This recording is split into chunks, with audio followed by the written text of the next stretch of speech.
वक्रतुंड महाकाय सूर्यकोटि समप्रभ निर्विघ्नं कुरु मे देव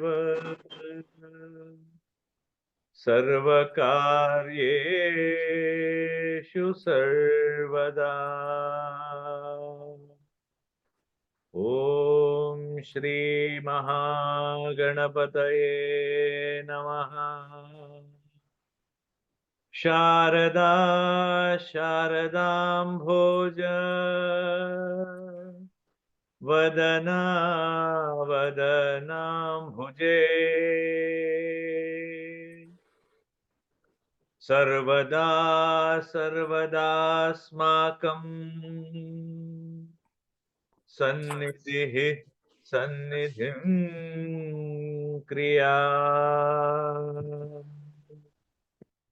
ओम श्री शारदाम्बायै नमः।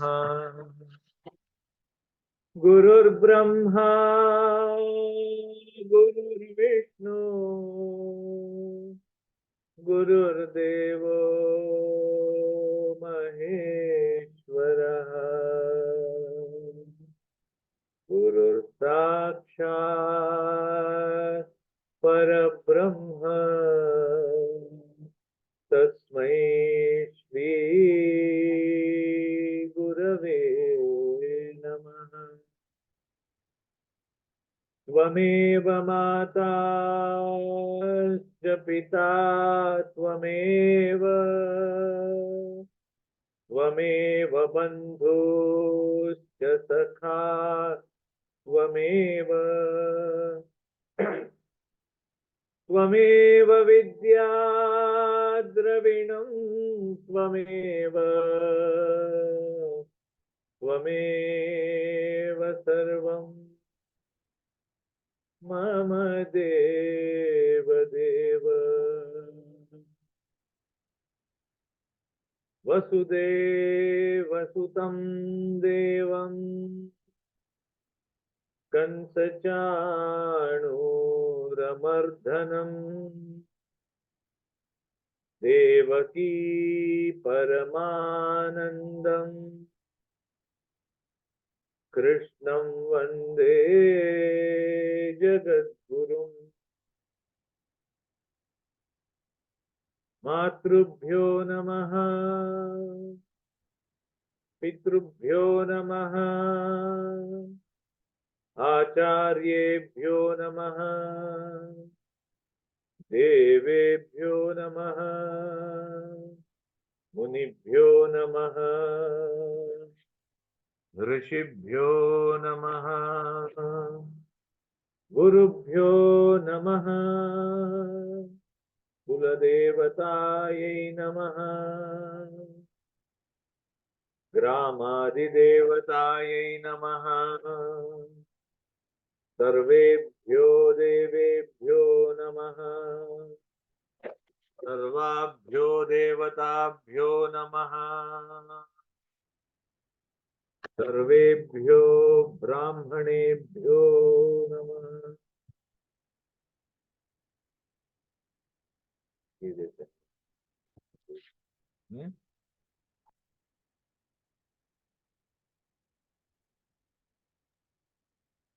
अ, तो आज हम 14वां श्लोक देखेंगे। कल हमने वहां पे विराम दिया था। उसका अगला श्लोक जो 15 नंबर का श्लोक है, 14 नंबर का श्लोक आज हम वहां से शुरू करेंगे। तो पहले संस्कृत में श्लोक देख लेते हैं, फिर उसका भावार्थ देखेंगे। We'll start from shloka number 15. पांचजन्यं ऋषिकेशे देवदत्तं धनञ्जयः पौण्ड्रं दध्मो महाशङ्खम् भीमकर्मावृकोदरः। सुंदर, आई वुड रिक्वेस्ट, जैसे कल हमने विराम दिया था 13 नंबर के श्लोक पे, तो जहां से 14 नंबर का श्लोक एक बार चैंट कर लो।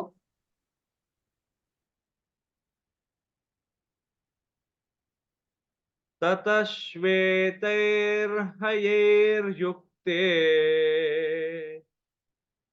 महती स्यन्दने स्थितौ माधवः पाण्डवश्चैव दिव्यौ शङ्खौ प्रदद्मतुः।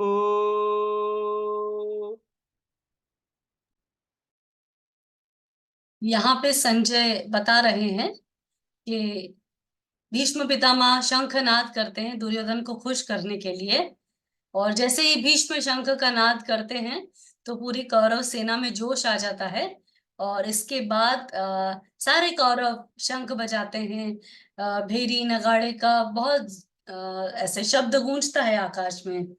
और जैसे ही कौरवों के पक्ष से शंखनाद हो जाता है, उसके बाद यहाँ पे भगवान और अर्जुन के रथ का, यहाँ पर भगवान और अर्जुन को एकत्रित उनका विवरण बताया है कि सफेद घोड़ों से युक्त उस दिव्य यहाँ स्यनंदने स्थित हो। तो जो महान रथ था, अर्जुन का रथ भी कोई साधारण रथ नहीं था। तो यहाँ पर संजय बता रहे हैं कि कैसा है वो रथ जिसमें भगवान श्री कृष्ण विराजमान है सारथी के तौर पे, पार्थ सारथी। और भगवान की उस रथ में, वो दिव्य रथ था, वो महारथ था, और उस रथ में 4 सफेद घोड़े थे। श्वेतेर हरेर युक्तो महति स्यन्दने स्थितो माधव पांडवश्चैव दिव्यो शंखो प्रदत्मतो। तो सबसे पहला शंखनाद पांडवों के शिविर में भगवान श्री कृष्ण ने किया था। भीष्म पितामह ने कौरवों की सेना में शंखनाद किया क्योंकि वो सेनापति थे और सबसे बड़े भी थे। यहाँ पर किसी के मन में शंका आ सकती है कि अरे, कृष्ण तो ना ही मतलब युधिष्ठिर से भी छोटे थे और सेनापति भी नहीं थे, बट श्री कृष्ण भगवान हैं तो उनसे बड़ा और कोई अधिक नहीं है। जब राजसूय यज्ञ हो रहा था तब भी हमारे भीष्म पितामह ने भगवान श्री कृष्ण की प्रथम पूजा करने के लिए युधिष्ठिर को आदेश दिया था, और युद्ध के सारे निर्णय, अपने जीवन के सारे निर्णय पांडव भगवान श्री कृष्ण के कृपा से और उनको पूछ कर ही लेते थे। तो यहाँ पर इसीलिए भगवान का शंखनाद सबसे प्रथम हुआ है। और यहाँ पर संजय जो बता रहे हैं धृतराष्ट्र को कि देखो कैसे दिव्य रथ पर, अर्जुन का रथ साधारण रथ नहीं था। अर्जुन के रथ में जो 4 घोड़े थे, अर्जुन जब दिव्यास्त्र की खोज में गया था स्वर्ग, तो वहां पे चित्ररथ नाम के गंधर्व ने अर्जुन को 100 ऐसे घोड़े दिए थे जो कभी थकते नहीं थे, जो कितना भी युद्ध में कितना भी घूम ले, कितना भी कर ले, चल ले, पर वो कभी थकेंगे नहीं। ऐसे उन 100 घोड़ों में से जो उत्तम 4 घोड़े थे, जिनको बहुत लोग बोलते हैं कि भगवान के रथ के 4 घोड़े हमारे 4 वेद भी है, अलग अलग लोग इसको अलग अलग तरीके से डिफाइन करते हैं, पर यहाँ हम बहुत मर्म को न समझते हुए हम यहाँ पे सिर्फ घोड़ों को, वो 4 जो श्वेत घोड़े थे, सफेद रंग के घोड़े थे, तो वो बड़े शुभ्र और दिव्य घोड़े थे जो कभी ना थकने वाले, और क्योंकि गंधर्व ने दिए थे तो बाकी घोड़ों से उनके अंदर ज्यादा उनके उनके गुण अधिक थे। और भगवान का ये दिव्य रथ जो था अर्जुन को, ये रथ भी अर्जुन को दिया था अग्नि ने। तो जब खांडव प्रस्थ या जो इंद्रप्रस्थ बाद में कहलाया, तो खांडव प्रस्थ पूरा घना जंगल था और भयंकर बड़े बड़े पेड़ सर्प उसमें फैले थे, और वो एक तरीके से वहां कोई उपजाऊ जमीन नहीं थी। तो जब पांडवों को खांडव वन मिला, तब भगवान श्री कृष्ण, बलदाऊ जी अपना हल चलाते हैं, उसके पहले वो जो जंगल था उसको साफ करना था। तो भगवान श्री कृष्ण की आज्ञा से अर्जुन अग्नि का आवाहन करता है। इसके पहले कई बार मतलब, और ऐसा भी ऐसा बताया गया है इसके मर्म में कि जो अग्निदेव थे, क्योंकि अग्निदेव को हर बार घी की आहुति मिलती है, तो उनको भी थोड़ा इंडाइजेशन जैसा हो गया था, और उनको ये जो घी था उनको पचाना था, पर ऐसी कोई अग्नि ज्वलित नहीं हो रही थी। जो उन्होंने कई बार, एक खांडव वन जो वन था, इसमें कई सारे सर्प थे, तो वो अग्नि के अंदर वो उसको अपनी जो इंडाइजेशन थी उसको डाइजेस्ट करने के लिए उस वन के अंदर कई सारी ऐसी जड़ी बूटियां थी जो ग्रहण करने से अग्निदेव का अपच चला जाता। परंतु हर बार जब भी वहां थोड़ी सी भी अग्नि होती तो देवता इंद्र, खासकर इंद्र, उसकी वो वहां वर्षा करवा देते थे। तो यहाँ पर भगवान श्री कृष्ण आदेश करते हैं अर्जुन को कि तुम अग्निबाण चलाओ और ये पूरे वन को तुम जला दो।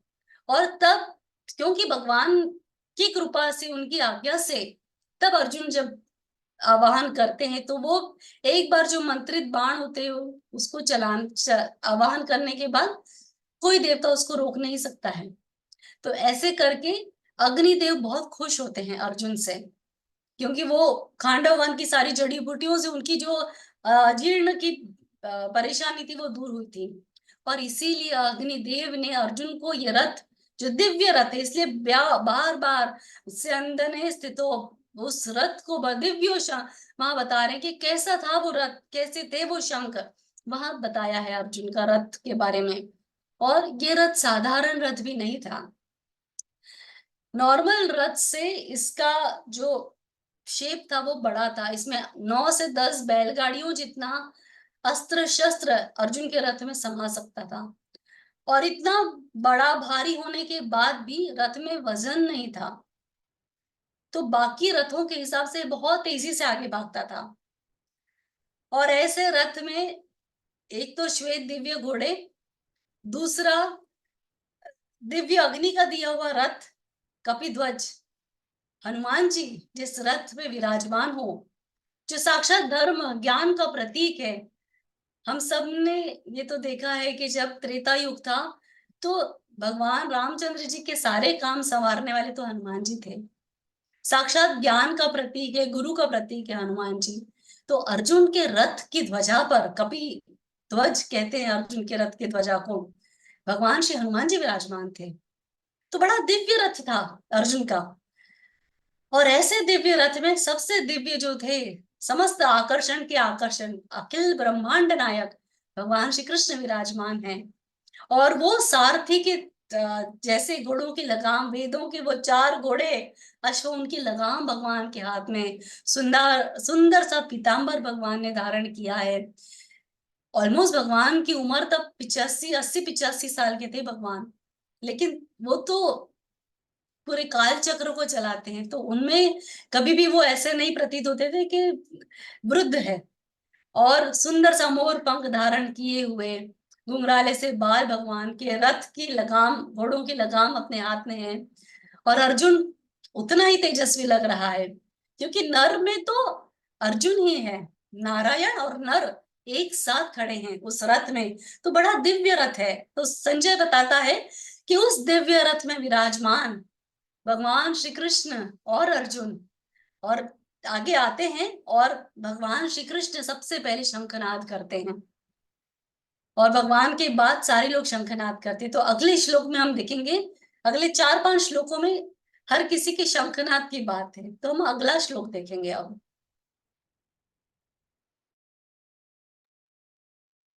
पाञ्चजन्यं ऋषिकेशो देवदत्तं धनञ्जयः पौण्ड्रं दद्मो महाशङ्खम् भीमकर्मावृकोदरः।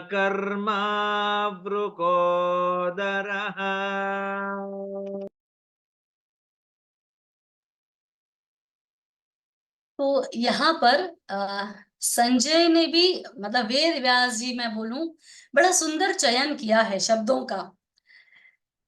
पांचजन्य भगवान श्री कृष्ण के शंख का नाम था, तो भगवान श्री कृष्ण ने पांचजन्य नाम का शंख बजाया, अर्जुन ने देवदत्त नाम का शंख बजाया। वहां पर, यहाँ पर अर्जुन को धनंजय बोला गया है। धनंजय इसलिए कि जब राजसूय यज्ञ हो रहा था, तो राजसूय यज्ञ के वक्त सारे राजाओं को अश्व निकलता है, एक घोड़ा जाता है, और हर राज्य के पास जाने के बाद तो अर्जुन ने कई राजाओं पर विजय प्राप्त की थी, कई राज्यों को जीता था, और कई राज्यों से उसको धन प्राप्ति हुई थी, क्योंकि कोई भी अर्जुन के गांडीव का सामना नहीं करना चाहता था। तो इसीलिए अर्जुन के पास बहुत धन आ गया था, इसीलिए अर्जुन का एक नाम पड़ा धनंजय। और देवदत्त जो अर्जुन का शंख था, वो अर्जुन को शंख दिया था एक बार, जब असुरों के साथ, जब देवताओं का युद्ध हो रहा था, तो अर्जुन की मदद के कारण उनको देवताओं को फायदा। दो बड़े प्रबल दैत्य थे जिनको मारने में अर्जुन ने मदद की थी। इससे खुश होकर इंद्र ने अर्जुन को देवदत्त नाम का शंख दिया था, इसलिए अर्जुन के शंख का नाम देवदत्त है। और जो पांचजन्य शंख है भगवान का, हम सब जानते हैं कि भगवान के जो गुरु थे, सांदीपनी आश्रम में भगवान के जो गुरु थे, उनको उनके पुत्र को समुद्र में एक असुर उठा कर ले गया था, और वो बड़ा खोज रहे थे, उनका गुरु पुत्र गायब हो गया था। तो भगवान से ऋषि सांदीपनी यही मांगते हैं गुरु दक्षिणा के, वो जानते थे कि ये तो भगवान है, तो भगवान से वो मांगते हैं कि आप मेरे पुत्र का पता बता दीजिए प्रभु, मेरे पुत्र को वापस ले आइए। तब भगवान समुद्र के अंदर जाते हैं और वहां पर पंचजन नाम के राक्षस को मारते हैं, और तब राक्षस भगवान के हाथों मरने के बाद भगवान को देखते ही उसके मन में भक्ति आती है, और वो भगवान से प्रार्थना करता है कि मुझे अपनी शरण में ले लो और अब मुझे आपके साथ हमेशा रखो। तब भगवान उसको शंख रूप में स्वीकार करते हैं। उसका एक नाम कुछ लोग बोलते हैं शंखासुर भी था।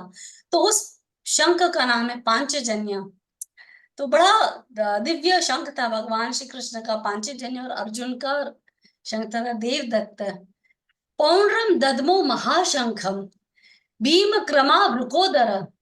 तो जो भीम है वो वृकोदर है, मतलब जैसे हम सब की जो जठराग्नि है, हमने देखा था 15वें अध्याय में कि हमारी जठराग्नि साक्षात भगवान है जो 4 तरीके का अन्न पचाती है। पर क्योंकि भीम में 100 हाथियों का बल था और भीम बड़ा बलवान था, तो हम सब की जठराग्नि से ज्यादा पाचन क्रिया की जरूरत थी भीम को। तो भीम के शरीर के अंदर जठराग्नि के साथ साथ ऐसे 7 तरह के अलग अलग प्रकार की अग्नि के रूप बताए हैं।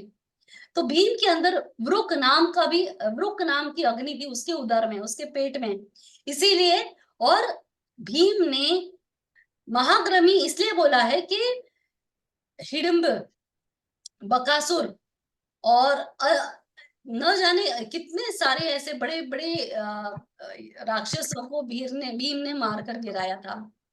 तो बड़ा वृकोदर था भीम, तो इसीलिए उसको उसका शंख जो था वो सबसे बड़ा था, उसके शंख का नाम था पौंड्र।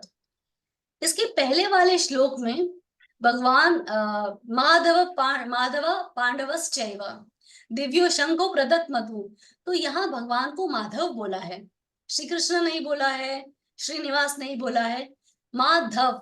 माँ यानी माँ लक्ष्मी, दव यानी पति। तो जो महालक्ष्मी के पति हैं, जो समस्त संसार के अधिपति हैं, तो अलग अलग नाम से यहाँ पे वेद व्यास जी ने इनका नाम बुलाया है कि ऐसे माधव जो श्रीपति है वो रथ में विराजमान है, यानी समस्त दिव्य गुणों से वो रथ विराजमान है। फिर भगवान इस यहाँ पर तो बस इन चारों के शंखों के बारे में बताया है। इसके अगले श्लोक में हम देखेंगे अनंत विजयम राजा कुंतीपुत्रो युधिष्ठिरः नकुलः सहदेवश्च सुघोषमणिपुष्पकौ।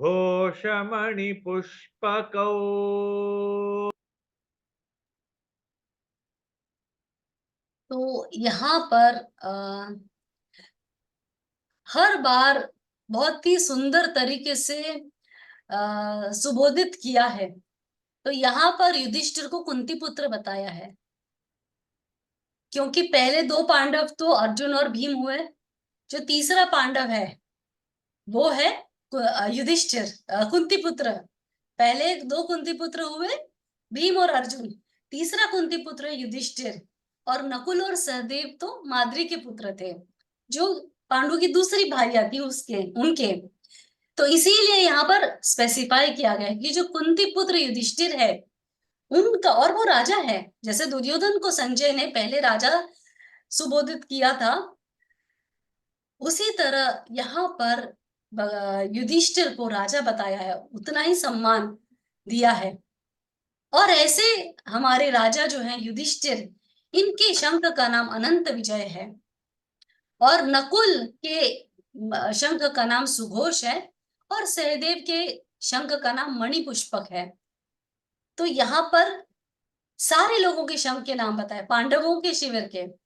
बट इसके पहले कौरवों के शिविर को जनरलाइज संजय ने बता दिया है, संजय ने, कि कौरवों के वहां पर से भीष्म पितामह के शंखनाद होने के बाद बाकी, क्योंकि कौरव बड़े उत्साहित थे, बड़ा जोश था उनको युद्ध के लिए, और सबने एक साथ शंख बजाए थे। पर पांडवों के शिविर में धर्म है और अनुशासन भी है, तो पहले शंख बजाया इन तीनों ने, और उसके बाद ये युधिष्ठिर और नकुल और सहदेव। इसके बाद अगला हम देखेंगे श्लोक।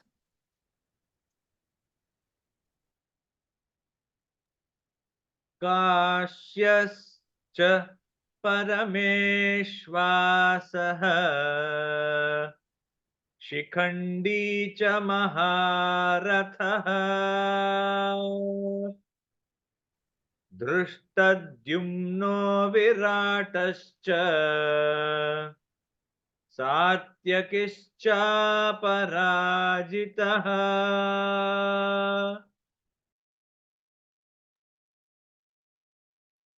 यहाँ पर संजय फिर से योद्धाओं के नाम ले रहे हैं।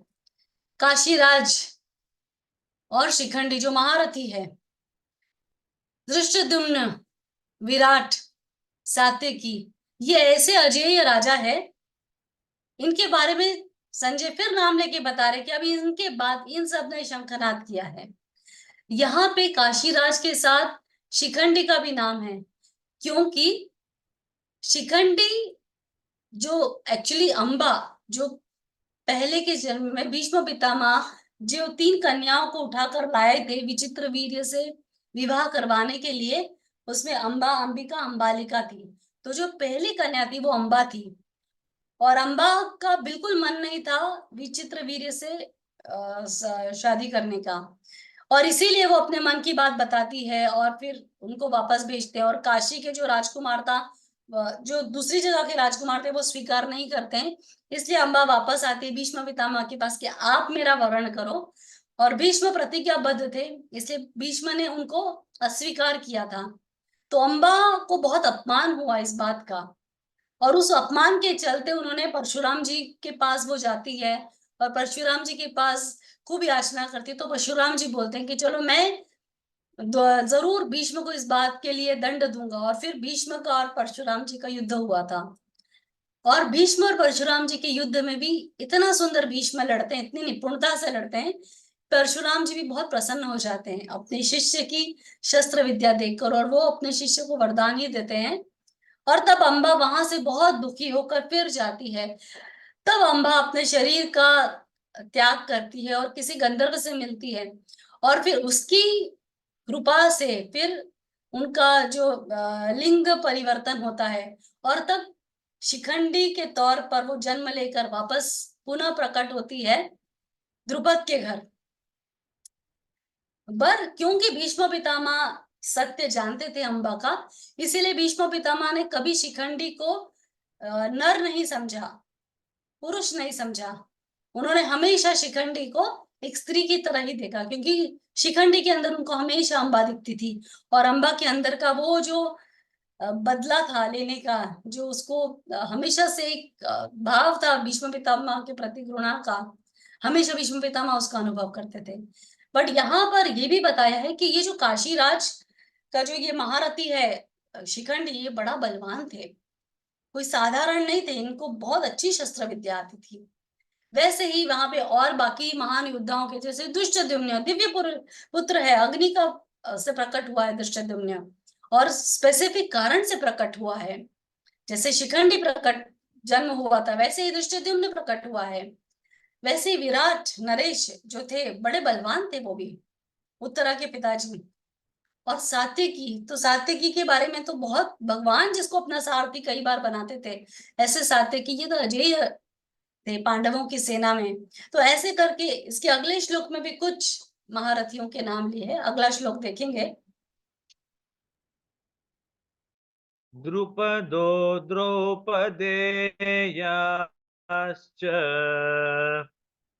सर्वश पृथिवीपते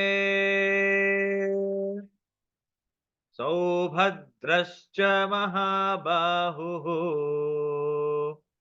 शंखं दद्मुः पृथक् पृथक्।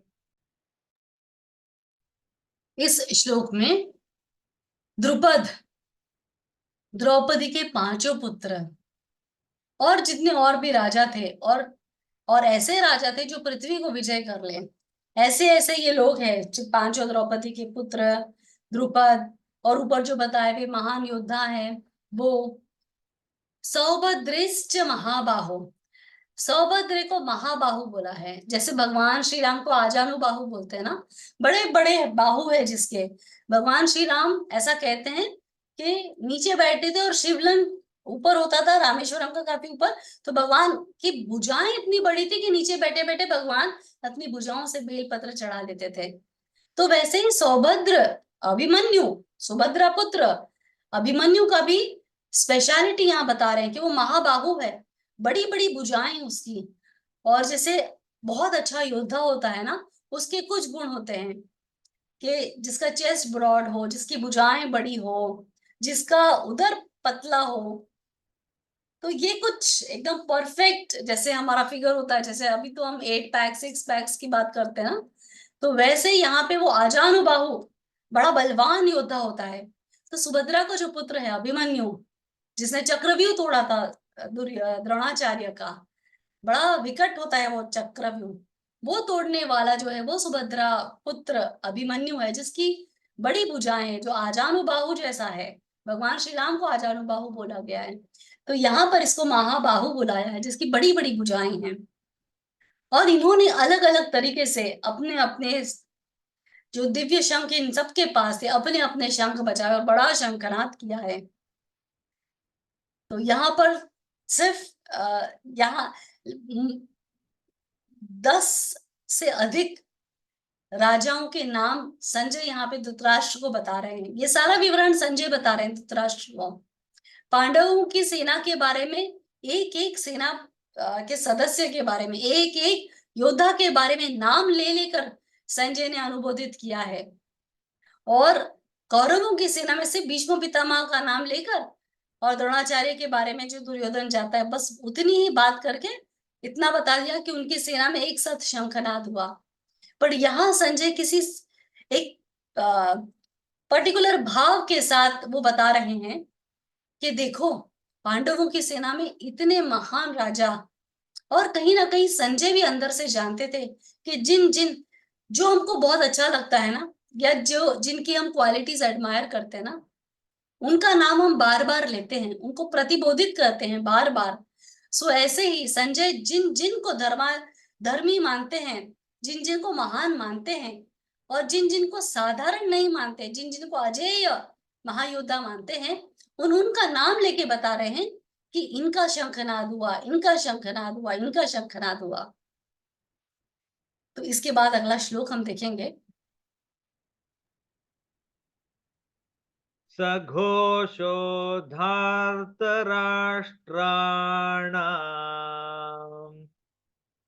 हृदयानि व्यदारय नभश्च पृथिवीं चैव तुमुलो व्यनुनादयन्।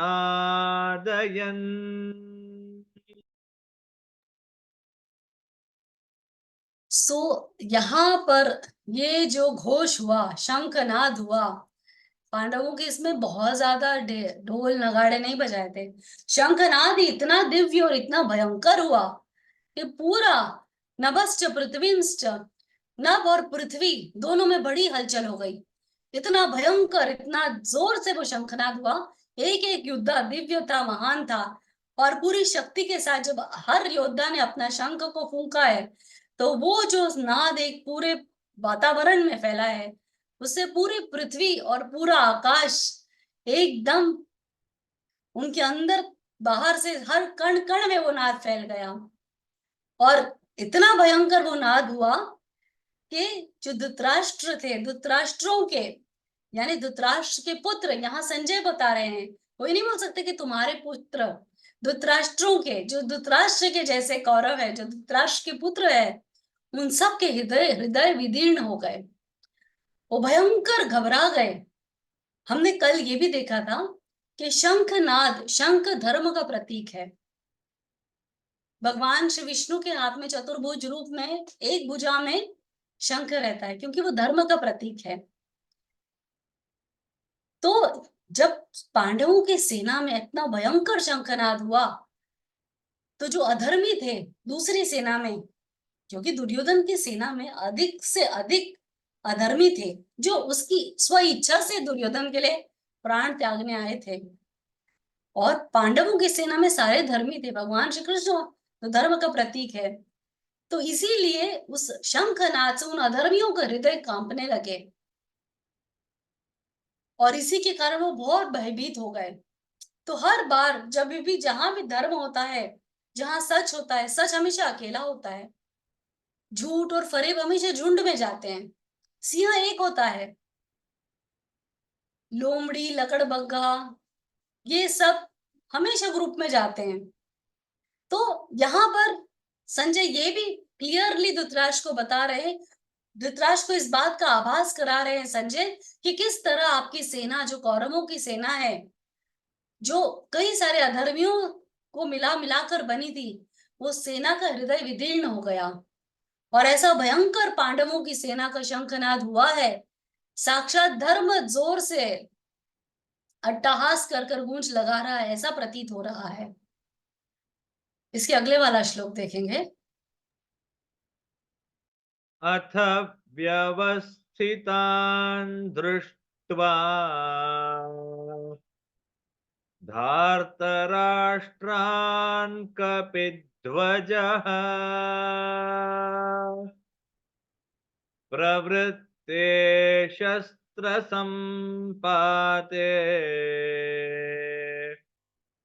धनुरुद्यम्य पाण्डवः।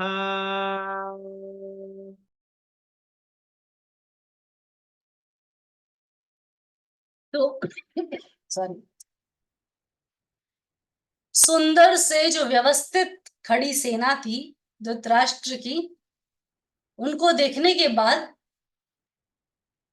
शंखनाद तो पहले भीष्म पितामह ने किया, और भीष्म पितामह ने शंखनाद किया था कौरवों, दुर्योधन को हर्ष, हृदय हृदय में हर्ष उत्पन्न करने के लिए, और कौरवों ने समझ लिया कि युद्ध के लिए शंखनाद हो गया, और उन सब ने साथ में डोरी नगाड़े शंख बजाते विजय युद्ध की घोषणा कर दी।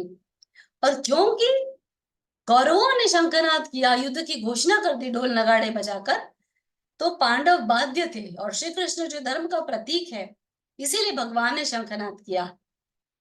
तो अब जब शंखनाद हो चुका है, युद्ध की घोषणा हो चुकी है, दोनों सेनाएं तत्पर है युद्ध करने के लिए, तब अर्जुन ने देखा वो कैसी सेना है, कितनी व्यवस्थित सेना थी, क्योंकि दुर्योधन बोल रहा है आचार्य ने उसका निर्माण किया था, हर किसी को पोजीशन आचार्य ने दी थी, उसके गुरु द्रोणाचार्य ने। तो यहाँ पर अर्जुन वही देख रहा है कि कैसे वो खड़ी है सेना, और धृतराष्ट्रान कपिध्वज, कौन देख रहा है, कपिध्वज में जो खड़ा है, कपिध्वज वाले रथ पे जो खड़ा है पांडव, यहाँ पांडव अर्जुन को बोला है, क्योंकि 10वें अध्याय में भगवान अर्जुन को बोलते हैं, जब अपने विभूति बताते हैं ना, तो भगवान बोलते हैं कि पांडवों में मैं अर्जुन हूं, तो सारे पांडवों में जो बेटर था वो अर्जुन था। पांचों पांडव अपनी जगह उत्तम ही थे हर एक चीज में, परंतु जो भगवान की विभूति है, जो साक्षात सब में उत्तम है, वो अर्जुन था, क्योंकि अर्जुन अनसूय भी था। और कपिध्वज, यहाँ बार बार बोला है कपिध्वज, ये दूसरी बार इसका उल्लेख आ रहा है। तो कोई साधारण रथ में नहीं खड़ा है अर्जुन। जहाँ हनुमान जी है वहां तो विजय है ही है। इसमें तो कोई पूरी लंका के ऊपर चढ़ाई कर दी हनुमान जी ने, अकेले जाकर पूरी लंका में आग लगा दी थी। तो उनसे बड़ा अधिक बलवान तो कोई नहीं है। तो जिस रथ में साक्षात श्री कृष्ण विराजमान है, जिसकी ध्वजा प्रतीक होती है युद्ध की, और ध्वजा का संबोधित ही करती है ध्वजा युद्ध धर्म को। तो जो अर्जुन की ध्वज की रथ की ध्वजा थी वो बहुत बड़ी थी, 100 कोस से बड़ी ध्वजा होती थी उसकी। और ऐसी अर्जुन की ध्वजा में जो विराजमान थे उस ध्वजा के ऊपर, वो थे हमारे हनुमान जी महाराज। तो धर्म का प्रतीक साक्षात हनुमान जी और श्री कृष्ण साथ में है। और हनुमान जी ने जब भीम को दर्शन दिए थे, जैसे त्रेता युग पूरा हनुमान जी का था, तो जब ये पांडव वनवास चले जाते हैं, तो एक दिन अचानक से द्रौपदी के पास सहस्त्र कमल हवा से उड़कर आता है और उसके कुटीर के सामने द्रौपदी को मिलता है। तो द्रौपदी बहुत खुश होती है 1000 पत्तों वाले कमल को देखकर। तो वो भीम को बोलती है और भीम द्रौपदी की हर इच्छा पूरी करते थे। तो भीम द्रौपदी देखती कि द्रौपदी इतनी खुश है, इतना सारा दुख सहने के बाद द्रौपदी मुस्कुराना बहुत कम कर दिया था। द्रौपदी ने जो अपमान द्रौपदी का हुआ था उससे बहुत दुखी थी वो, और वो बहुत कम मुस्कुराती थी। तो जब भीम देखता है कि द्रौपदी इतनी खुश है, तो पूछता है द्रौपदी को, तो द्रौपदी बोलती है कि आप मेरे लिए, मुझे कमल मिला है, सहस्त्र कमल, मुझे और आप ऐसे कमल ढूंढ के ला दीजिए। तो भीम चलकर जाता है, चलते चलते वो जाता है और जहाँ उसको हनुमान जी मिलते हैं, और पहले हम हनुमान जी उसकी परीक्षा लेते हैं, उसका अहंकार कम करते हैं, फिर हनुमान जी दर्शन देते हैं। तो भीम खूब सेवा करता है हनुमान जी की, और हनुमान जी प्रसन्न होते हैं। तब भीम बोलता है कि युद्ध होने वाला है, जरूर होगा, तो आप हमारी सहायता करना, जैसे आपने लंका विजय कराई थी, अब हमको विजय कराना। तो हनुमान जी भीम को बोलते हैं कि देखो, साक्षात श्री कृष्ण, विजय तुम्हारे साथ है, धर्म तुम्हारे साथ है, बट क्योंकि श्री कृष्ण तुम्हारे साथ है और ये तुम्हारा युग है, मेरा युग तो त्रेता युग था, पर अवश्य मैं तुम्हारे अर्जुन की, जहां पे श्री कृष्ण विराजमान होंगे उस रथ की ध्वजा पर मैं विराजमान होऊंगा, और ऐसी गर्जना करूंगा मैं जिससे सारे शत्रुओं के प्राण हर लूंगा। क्योंकि हनुमान जी की गर्जना के बारे में सुंदरकांड में उल्लेख है, जहां महाधुनि गर्ज सी भारी, गर्भ संयंकर भयनि से चरनारी। तो जो जितनी सारी राक्षसों की स्त्रियां थी जो गर्भवती थी, हनुमान जी के गर्जना से उन सब के गर्भ गिर गए थे। तो गर्भ में आने के पहले ही राक्षसों का संहार कर दिया था हनुमान जी ने।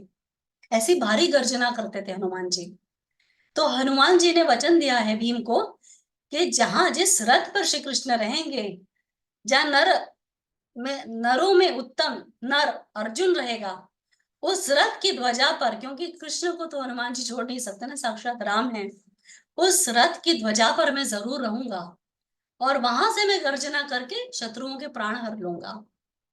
और हनुमान जी भीम को यह भी वचन देते हैं कि जब तुम अकेले युद्ध करने के लिए शत्रुओं के सेनाओं में जाओगे, शत्रु की सेना में तुम जाओगे अकेले, तो तुम्हारी गर्जना के साथ मैं अपनी गर्जना करूंगा, जिससे उनका हृदय विदीर्ण हो जाएगा। तो भीम अकेला जाता था, उतर कर, रथ में भी नहीं जाता था भीम, और उतर कर एक एक साथ में वो 10-10 11-11 कौरवों को एक साथ मार देता था। इतना भारी बल था भीम के पास, 100 हाथियों की शक्ति। और हनुमान जी की जो महाबली है, जिसको बोला जो सबसे अधिक बलवान है, जो सबसे अधिक ज्ञानवान है, ऐसे हनुमान जी का पूरा पूरा साथ पांडवों को मिला। और इसीलिए कपिध्वज का बहुत महत्व है कि जिस ध्वज पर जो लंका विजयी कराने वाले हैं, रामचंद्र जी के सारे काज हनुमान जी ने ही किए। अहि रावण ने जब भगवान श्री राम को बंदी बनाकर ले गए, हनुमान जी ने जाके पाताल लोक से भगवान राम को बंधन से छुड़ाया था। लक्ष्मण को जब ये लगी थी शक्ति, तब हनुमान जी संजीवनी बूटी लेकर आए थे, नहीं तो लक्ष्मण के तो प्राण चले जाते। साक्षात शेष है लक्ष्मण, अवेयरनेस। बट ऐसे ऐसे विकट कार्य भगवान श्री राम के संभाले सुधारे हैं हनुमान जी ने। साक्षात शिव का रूप है हनुमान जी। तो वो दिव्य रथ कोई साधारण रथ नहीं जिस पे अर्जुन खड़ा है, साक्षात शंकर का रुद्र अवतार है हनुमान जी। हनुमान जी उस रथ पर विराजमान है। श्री कृष्ण जो नारायण है साक्षात, वो उस दिव्य रथ पर विराजमान है, और वो उस रथ के भी अधिक गुण है। तो ऐसे कपिध्वज उस रथ के ऊपर बैठा अर्जुन अब तैयार होता है कि ठीक है, शंखनाद हो गया। अब अपना वो जब देखता है सामने की सेना है, तो हर बार युद्ध के पहले एक योद्धा खुद को संभालता है, तैयार होता है, अपने शस्त्र को हाथ में धरकर एक कॉन्फिडेंट फील करता है। तो अर्जुन भी सेम बात यहाँ अनुभव कर रहा है। वो देखता है और उसके बाद मन में सोचता है, और फिर ऐसे वचन भगवान से कहता है। तो 21 के दोनों श्लोक पढ़ लेना सुंदर। ऋषिकेश तथा ऋषिकेशं तदा वाक्यम् इदमाह महीपते। अर्जुन उवाच सेनयोरुभयोर्मध्ये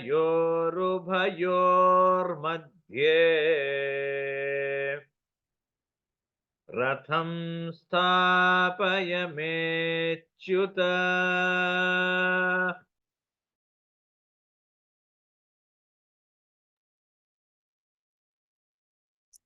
तो यहाँ पे अर्जुन, अब देखो यहाँ संजय ने भगवान का नाम लिया ऋषिकेश। ऋषिकेश यानी ऋषिक, हमारे इंद्रियों का एक नाम ऋषिक भी है, जो हर इंद्रियों में विराजमान है। वो है अंतर्यामी। हमने 12वें अध्याय में और 15वें अध्याय में देखा था कि कैसे भगवान कण कण में है, और भगवान कैसे सर्प के अंदर विराजमान है और उनसे परे कुछ भी नहीं है। तो ऐसे जो ऋषिकेश है, ऐसे जो अंतर्यामी है, उनसे अर्जुन, जो महान राजा है अर्जुन, जो महान योद्धा है, वो भगवान से ऐसे वाक्य बोलता है, सैन्योरु भयोर मध्य रथम स्थापयामे अच्युत। यहाँ पर फिर अर्जुन भगवान को अच्युत बुला रहा है। संजय बुला रहे हैं ऋषिकेश, कि जो अंतर्यामी है, जो सबके मन की बात जानते हैं, साक्षात जो नारायण है, जिससे कोई भी भावना, कोई भी भाव, कोई भी विचार छुपा नहीं है, ऐसे वो ऋषिकेश अंतर्यामी प्रभु, उनसे अर्जुन कहता है कि हे अच्युत। अच्युत यानी जो किसी में लीन नहीं हो, किसी में लिप्त नहीं हो, जो किसी भी भोग के आदि नहीं हो, जो सब में रह के सबसे विरक्त हो, परफेक्ट डिस्पैशनेट, ऐसे अच्युत भगवान कहता है कि दोनों सेनाओं के बीच में मेरा रथ लेकर चलिए आप। सेन्योरु भयोर मध्य रथम स्थापय में अच्युत। तो काइंड ऑफ अर्जुन यहाँ भगवान को आदेश भी दे रहा है कि हे अच्युत, मेरे रथ को आप दोनों सेनाओं के बीच में लेकर चलिए। तो यहाँ अर्जुन एक भक्त की, क्योंकि एक भक्त को ही अधिकार है अपने भगवान को आदेश देने का, और क्योंकि भगवान ने तो प्रेम के वश अर्जुन रथ हाँ क्यों साग विदुर घर खाई, बार बार जो साक्षात ना, जो अंतर्यामी है, जो नारायण है, जो पुरुषोत्तम है, पुरुषों में उत्तम है, ऐसे श्री हरि भगवान अर्जुन की बात मान रहे हैं, उसके सारथी बने हैं प्रेम के वश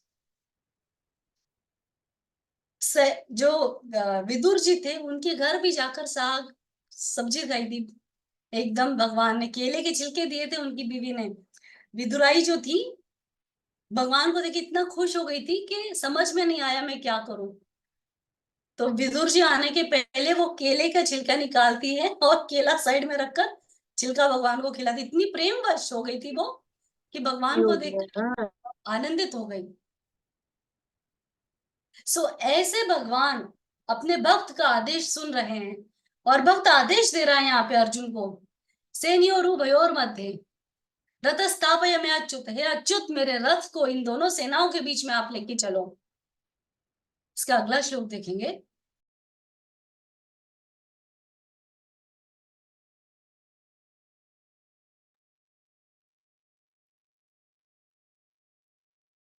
या वेदात्ता निरीक्षेऽहम्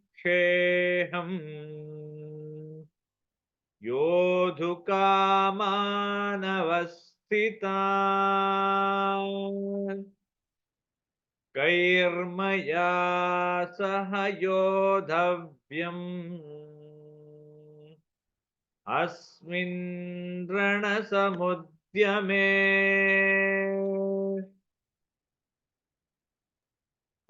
अब यहाँ अर्जुन भगवान से कह रहा है, और दोनों सेनाओं के बीच में मेरा युद्ध लेके चलिए अच्युत, और उसको खड़ा रखिए। कब तक के? जब तक मैं देख नहीं लूं मेरे विपरीत, धर्म के विपरीत जो जो योद्धा युद्ध की इच्छा से, जिन्होंने बहुत जोर जोर से शंख नगाड़े बजाए थे युद्ध करने के लिए, युद्ध की इच्छा से वो अधर्मी राजा जो धृतराष्ट्रों के साथ खड़े हैं, जो कौरवों के साथ खड़े हैं, ऐसे उन राजाओं को, एक एक जन को मैं देखना चाहता हूं। मैं भली प्रकार देख लूं कि किस किस को मुझे मारना है, किस किस के साथ मुझे लड़ना है, और अच्छे से मैं निरीक्षण कर लूं कि भाई जो युद्ध की कामना से यहाँ खड़े हैं, जो धर्म का साथ छोड़ चुके हैं, ऐसे योद्धा जो, जिनको बिल्कुल धर्म का विचार नहीं है, जिनको बिल्कुल इस बात को भी वो भूल चुके हैं कि वो अधर्म के साथी है, ऐसे योद्धाओं को मैं देखना चाहता हूं। ऐसा कह के अर्जुन भगवान को आदेश दे रहा है। पहले तो बोल के जाता है रथ को लेकर चलो, अब बोलता है वहीं खड़ा रखो और तुम रथ। तब तक के, कब तक के? जब तक मैं सबको देख नहीं लूं, मैं निरीक्षण नहीं कर लूं एक एक योद्धा का, जिसको मुझे मारना है या जिसको मुझे परास्त करना है। यहाँ भक्त भगवान को आदेश दे रहा है। और बोले भाव मिले रघुराई, तो जो हमारे भगवान है भक्तों के अधीन है, जो अखिल ब्रह्मांड नायक है, पूरा ब्रह्मांड जिसके आगे नमन करता है, जिसके आदेश पर चलता है, अग्नि सूर्य पवन वायु, ये जो कुछ भी है ब्रह्मांड में, नारायण की इच्छा के बिना एक क्षण भर के लिए कार्य नहीं कर सकते। सो ऐसे नारायण अपने भक्त के अधीन हुए, उसकी आज्ञा का पालन कर रहे हैं। भगवान ने दोनों सेनाओं के बीच में ले जाके सिर्फ रथ रोका ही नहीं, खड़ा कर दिया जब तक अर्जुन का अगला आदेश नहीं आया। तो ऐसे भक्त वत्सल भगवान, क्या सुंदर उस समय का नजारा होगा। कितना भाग्यवान है संजय, जो अपनी दिव्य दृष्टि से देख पा रहा है कि उस युद्ध भूमि के अंदर वो सुंदर दैदित्य जो रथ है, दिव्य रथ है,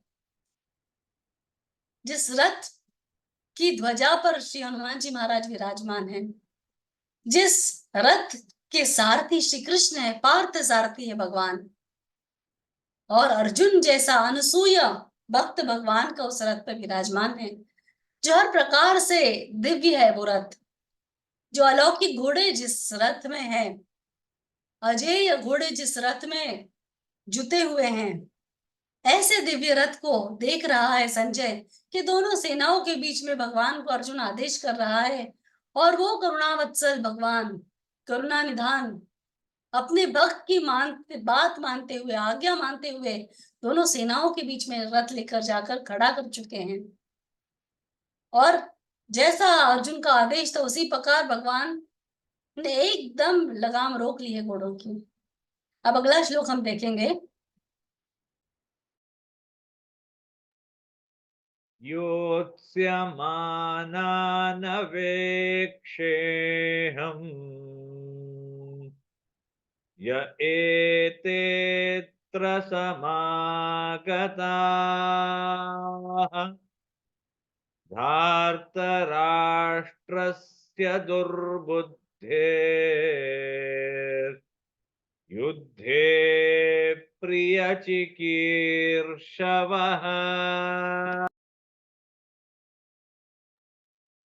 यहां भी अर्जुन वही बात बोल रहा है कि युद्ध की इच्छा वाले धृतराष्ट्र, दुर्बुद्धि धृतराष्ट्र के पुत्र दुर्योधन के प्रिय ऐसे लोग जो अनीतिवान हैं, जो अधर्मी हैं और जो खुद की मृत्यु के लिए यहाँ उपस्थित हुए हैं, खुद की मृत्यु को गले लगाने के यहाँ उपस्थित हुए हैं, ऐसे दुर्बुद्धि लोग मैं जरा देखूं तो सही कि कौन कौन है इसमें और किन किन के साथ मुझे लड़ना है। भगवान को बार बार बोले कि मैं देखता हूं, मैं कहीं ना कहीं अर्जुन के अंदर थोड़ा मैं, उसको लग रहा है कि मैं देखता हूं कि मुझे किसको किसको हराना है, किसको किसको देखना है। यहां तक कि अर्जुन का देखने का नजरिया जो सेना के प्रति था वो था कि मैं देखूं किसको मुझे मारना है, कौन कौन मुझसे मरने वाले हैं, मैं अच्छे से निरीक्षण करूं। कर्तापन अर्जुन का यहाँ दिखता है हल्का सा। इसका अगला श्लोक हम देखेंगे। संजयोवाच एवमुक्तो ऋषिकेशो गुडाकेशेन भारत सेनयोरुभयोर्मध्ये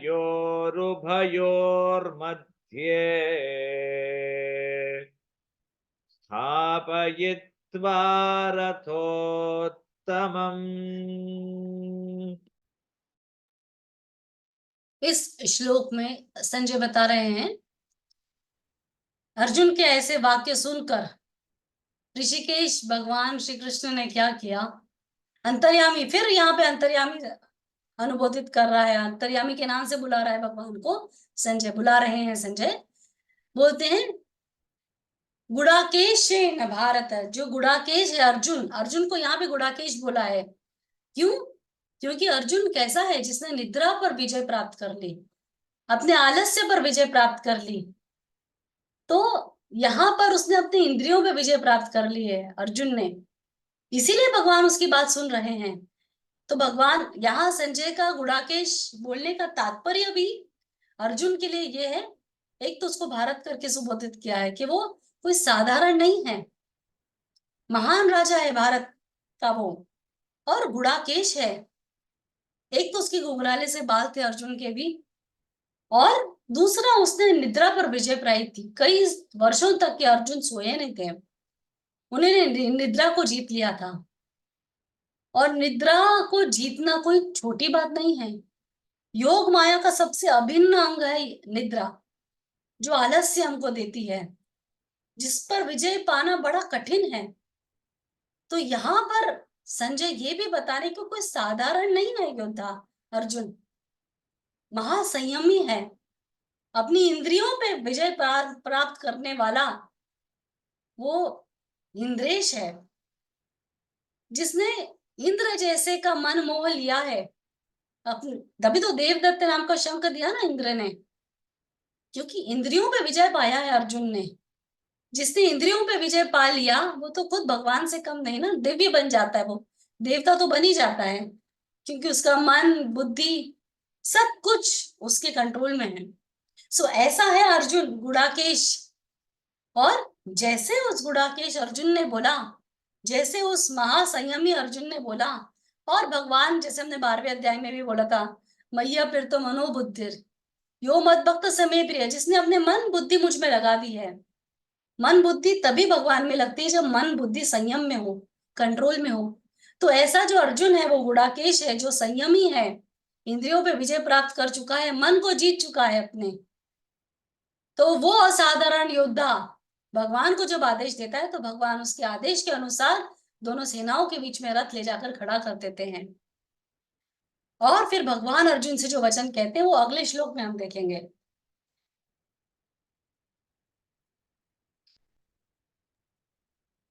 भीष्म द्रोण प्रमुखतः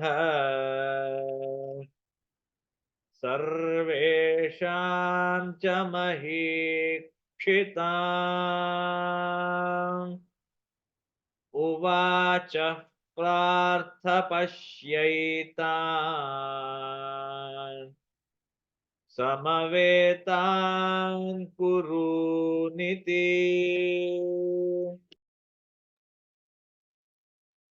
अब बहुत ही सुंदर, भगवान ने जैसे अर्जुन ने बोला भगवान ने वैसे किया। तो कैसे लेकर गए भगवान अर्जुन के रथ को? भीष्म द्रोण प्रमुखतः सर्वेशाम च महीक्षिताम। ऐसी जगह भगवान ने रथ खड़ा किया है जहां से अर्जुन डायरेक्टली भीष्म को देख सकता है, द्रोणाचार्य को देख सकता है, और जो उसके महान महान गुरु आचार्य, जो उसके संबंधी सगे, सब जहां से अर्जुन को क्लियरली दिख सकते थे, ऐसी जगह ले जाके भगवान ने अर्जुन का रथ खड़ा किया है। वो तो सबसे माखन चोर, सबसे तेज है, युक्ति में, शक्ति में, मुक्ति में, सब में। तो ऐसी जगह भगवान ने अर्जुन का रथ खड़ा किया जहां से क्लियरली अर्जुन, सबसे पहले उसकी नजर पड़ती है भीष्म पितामह पे, जो बार बार अर्जुन बोलता है मैं देखूंगा मैं देखूंगा। तो भगवान बोलते चल ठीक है, मैं तेरा रथ लेके चलता हूँ।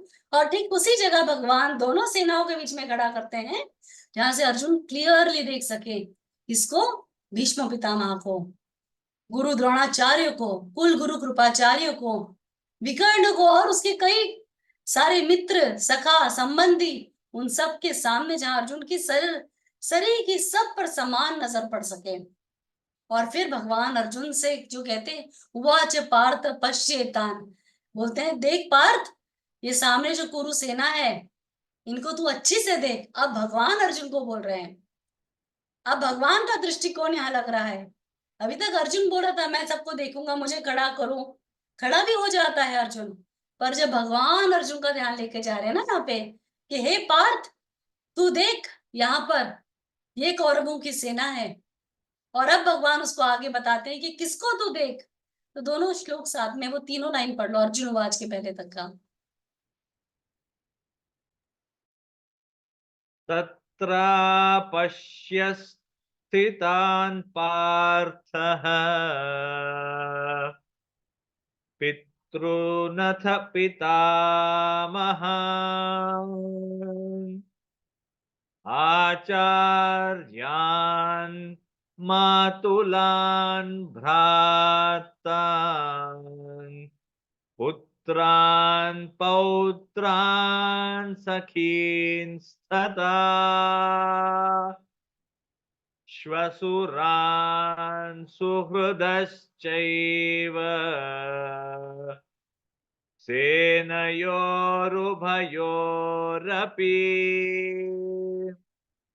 तान् समीक्ष्य स कौन्तेय सर्वान् बन्धूनवस्थितान्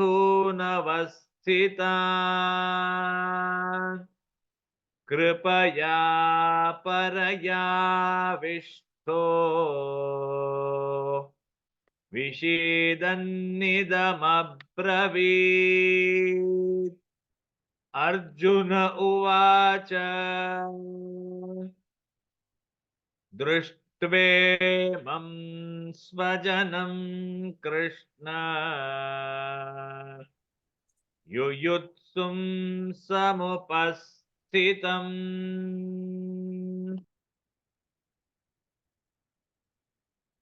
अब यहाँ पर जो भगवान बोलते हैं कि अर्जुन देखो, रथ सेनाओं के बीच में खड़ा कर दिया है। और अब भगवान अर्जुन का ध्यान लेके जाते हैं, बोलते हैं हे पांडव, हे पार्थ तू देख, ये सामने वाली जो कुरु सेना है यहाँ पर किस किस के साथ तुझे युद्ध करना है। तब अर्जुन, भगवान के बोलने के बाद अर्जुन की अवेयरनेस जाती है। अभी तक कि अर्जुन अपने कर्तापन में है, अभी तक कि अर्जुन बोल रहा है मैं देखूंगा मैं देखूं। अब भगवान वहां रथ खड़ा करके अपनी दृष्टि से भगवान अर्जुन को वहां खड़ा करते हैं जहां से उसको हर कुरु सेना का, हर कौरव सेना का हर योद्धा दिख सकता है।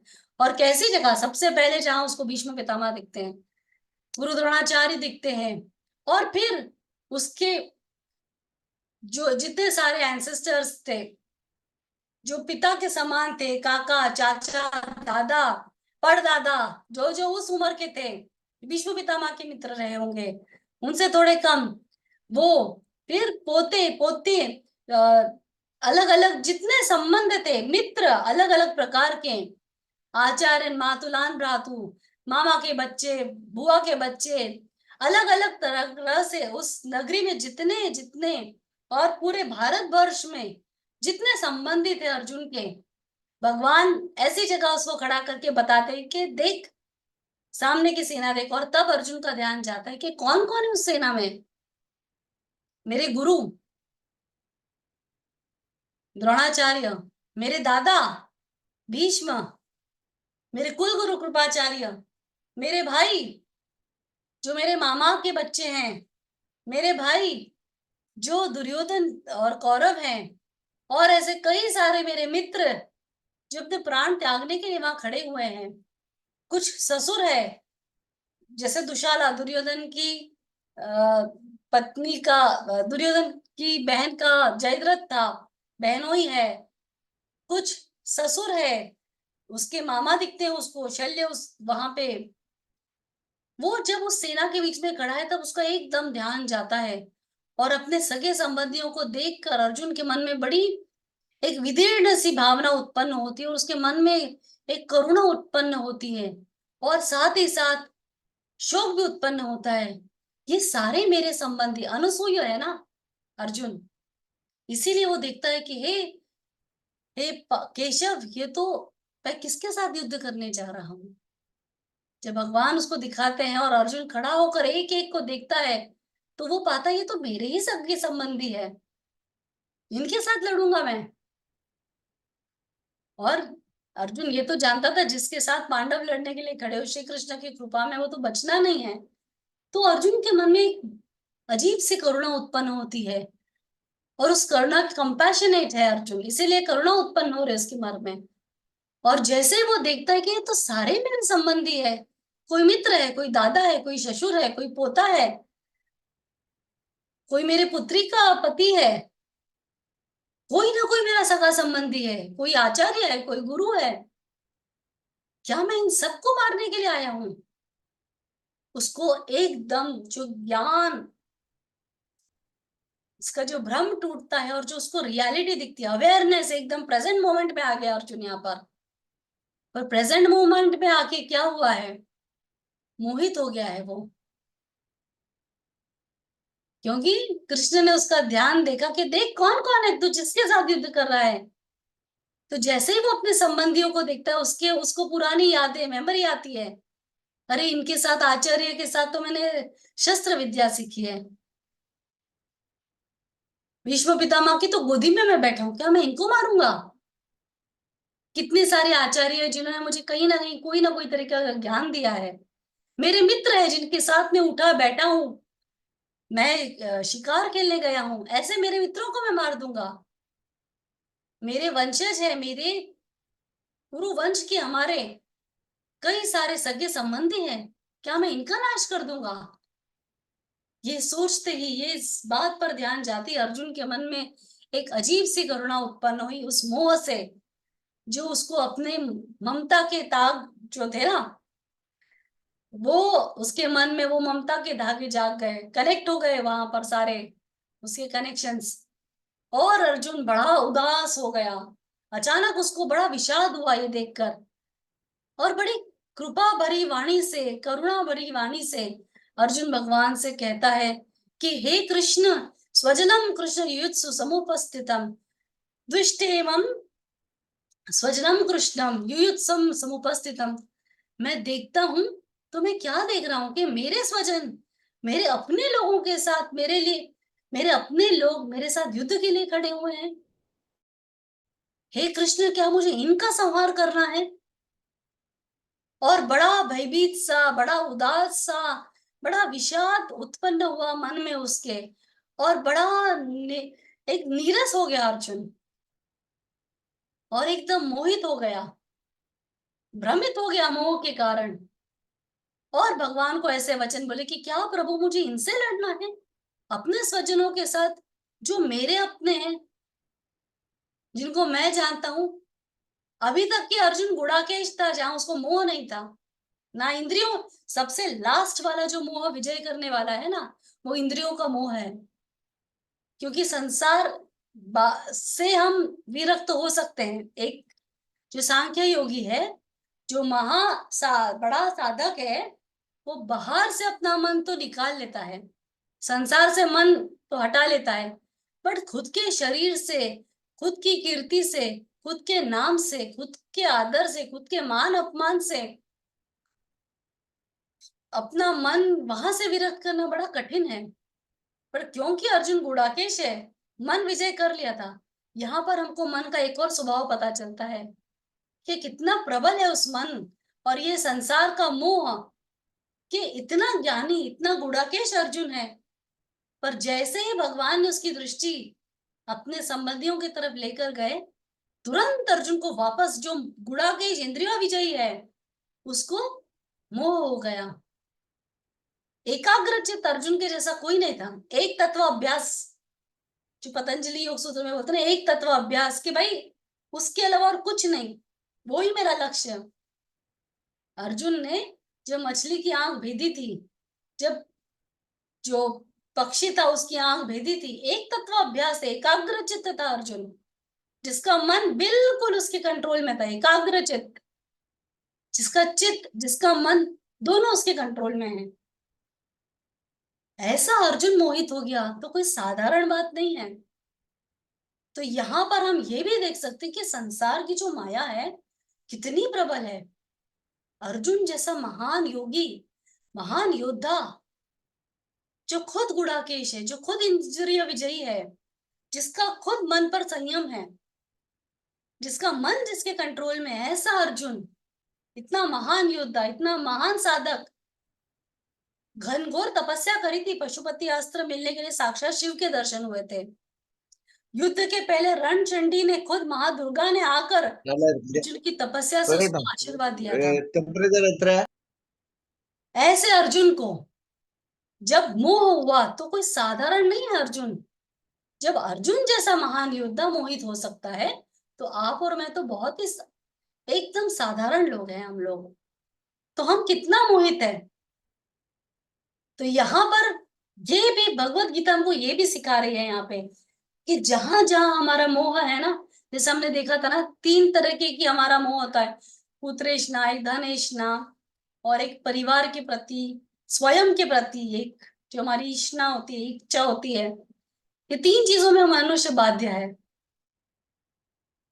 तो यहाँ पे गीता का हम विराम लेंगे, श्रीमद् भगवत गीता को, और हम कॉन्टेम्पलेट करेंगे, हम विचार करेंगे कि हम कौन से मोह के से सबसे ज्यादा, किस मोह के प्रति हम आकर्षित हैं, और हम कितना मोहित है अपने रिश्तों में, अपने संबंधों में, अपने शरीर के प्रति। और ये करने का तात्पर्य ये नहीं है कि हम साधु बनने वाले हैं या हम खुद के ऊपर बहुत जजमेंटल होने वाले हैं। ये करने का हमारा तात्पर्य सिर्फ इतना है कि हम जागरूक हो जाएं, हम अपना अवेयरनेस अपने प्रति, अपने स्वयं अंतर्मुखी हो जाएं। क्योंकि जो अंतर्मुखी अर्जुन था, जब मोहित हुआ तो ऐसा भयंकर मोहित हुआ, वो हम कल देखेंगे, कि शरीर कांपने लग गया अर्जुन का, मतिभ्रम हो गया, क्या करूं समझ में नहीं आ रहा है उसको। इतना मोह हमको इतना अंधा कर देता है। जो मोह है ना, बड़ा, सबसे बड़ा शत्रु है मनुष्य की बुद्धि का। और मोह हमारी सारी इंद्रियों को, मन को भ्रमित करता है। तो आज हम यही विराम देंगे कि कैसे हमारा अर्जुन अब मोहित हो चुका है, और आगे क्या वचन ये इस मोह च्युत हुआ, मोह के आवेश में अपनी बुद्धि की जो अस्मिता थी वो खोकर अब अर्जुन मोहित बुद्धि से भगवान से बात करता है, वो हम कल देखेंगे। तो ऑलरेडी हो गया है 10:10, आज हम 10 मिनट ऊपर ही कर चुके हैं। तो मेरी तरफ से आज के लिए यहीं पर हम विराम देंगे, और अगर आपको कोई प्रश्न है तो आप पूछ सकते हैं, और नहीं तो आप जरूर भगवत गीता सुनना और कॉन्टेम्पलेट जरूर करना। अपने अंदर जो मोह है, कौन सा मोह ज्यादा प्रबल है, पता करने की कोशिश करना। अपने अपने विचारों के प्रति, भावनाओं के प्रति सजग हो जाना। और इसी के साथ हम यहीं विराम देंगे। जय श्री कृष्णा। जय श्री कृष्णा।